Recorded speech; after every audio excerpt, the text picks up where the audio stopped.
college football rankings are out. Here is the top. I'm going to give you the top 13, not top 10, but the top 13 through the undefeated teams in college football. Here is the top 13 teams in college football according to the Associated Press. Number 1 is 6-0 Georgia. Number 2 is Ohio State, who's 6-0. The first 11 teams are all undefeated. So number 3 is Alabama. Number 2 is DJ Uiagalelei and Clemson. Number 5, Jim Harbaugh and Michigan. Number 6 is Tennessee. Number 7 is undefeated USC. Number 8 is Oklahoma State, a Big 12 school. Number 9, Lane Kiffin, Jackson Dart, and Ole Miss. They're undefeated. Number 10 is Penn State. They're undefeated. James Franklin. Number 11, Chip Kelly and UCLA. They're undefeated. They're 6-0. Number 12 is the first one-loss team in college football. That's Oregon. Their only loss is to Georgia.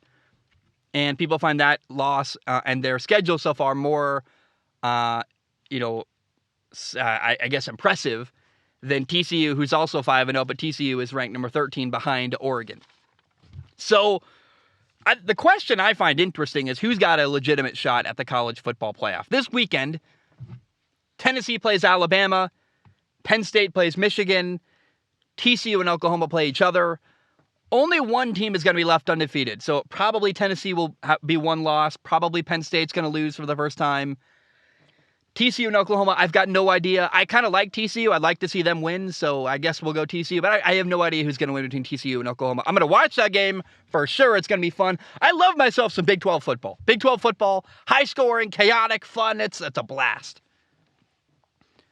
Ole Miss right now, they're 6-0. Lane Kiffin is their head coach. Jackson Dart, their new quarterback. The next 3 games for Ole Miss, they play Auburn, LSU, and then Texas A&M. So Ole Miss and Lane Kiffin could be 9-0 when they play Alabama on November 12th, which I love that thought. I'm rooting for that. Nick Saban against his former assistant, Lane Kiffin. I want both teams to be undefeated going in unless Tennessee can somehow upset Alabama.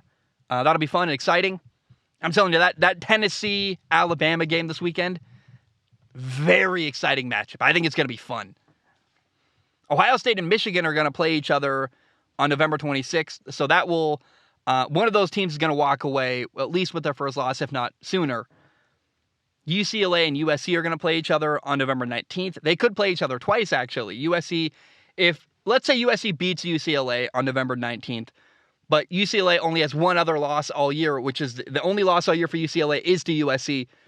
The way the Pac-12 works out this year is that the 2 teams with the best record in the Pac-12 play each other, regardless of North-South. The divisions and North and South are gone in the Pac-12. So you could see UCLA and USC play each other twice this year, once on November 19th, and then maybe again a rematch in the Pac-12 title game.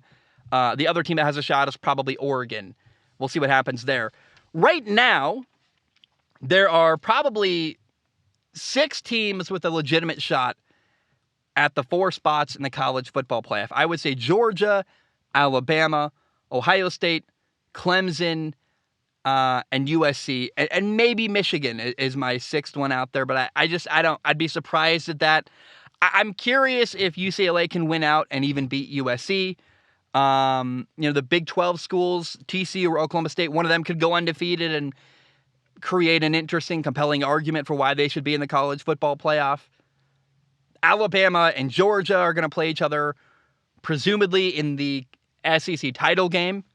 And then you got to ask yourself, would a one-loss Georgia or Alabama make it in over an undefeated USC or an undefeated Big 12 school? I don't know.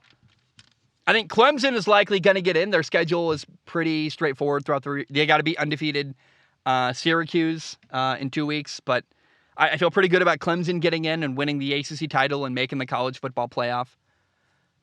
The winner of the SEC most certainly is going to get into the college football playoff, whether that's Georgia or Alabama remains to be seen. Probably Ohio State will be the Big Ten winner. They'll go in. Maybe Michigan can beat Ohio State, but I highly doubt Michigan is going to beat Ohio State this year. And then that would leave a USC or an undefeated Big 12 school. It's going to be very interesting to see what plays out. My prediction is we're going to get Georgia, Ohio State, Clemson, and Alabama, which is a boring prediction, but I think that makes sense. I would take a one-loss Georgia or Alabama team over an undefeated Big 12 school. I think that the committee would respect that schedule more for Alabama to win. The only loss for Alabama or Georgia to be to each other. I think they're going to walk away respecting that. If USC goes undefeated, that might make it in over an undefeated SEC or a one-loss SEC team. So we'll see. But the reality is, though, I want a 6 or 8 team college football playoff. If USC goes undefeated, if Clemson goes undefeated, if Ohio State goes undefeated, if a Big 12 school goes undefeated, there's an undefeated SEC program. That's 5 undefeated teams plus a one-loss SEC program, most likely. Why can't they all get in? That sounds fun. I want a 16. You have 4 teams play round 1, 2 teams get a bye week, then, you play 2 more games. I like that thought. Give the first 2 seeds a bye week, play, 2 games, then 2 more games, and then a title game. I think that sounds like a fun thing. I don't need 8 teams to get into the college football playoff. I like a 6-team playoff. I'll take 8, though, if that makes people happy. I don't really care either way. But what's possible is we're going to have 5 teams in different conferences all go undefeated. And then you got a decision to make. Who gets in, who doesn't, because there's only 4 spots, and there's probably 5 or 6 teams that could make it in. There are going to be some hard conversations and very tough decisions to be made if Oklahoma State or TCU or USC goes undefeated. Then you're going to go... The Pac-12 has been handing the College Football Playoff Selection Committee just gift after gift by beating up on each other, not having one team stand dominant above the rest. It's very possible this is the year, for the first time in forever, that there's one Pac-12 school that stands above the rest and looks really good, and I think that team is USC. So we'll see, man. I just, this year more than ever is the argument that we just need a college football playoff to expand it. I know it's coming, but man, this feels like evidence for that. And I'm really interested.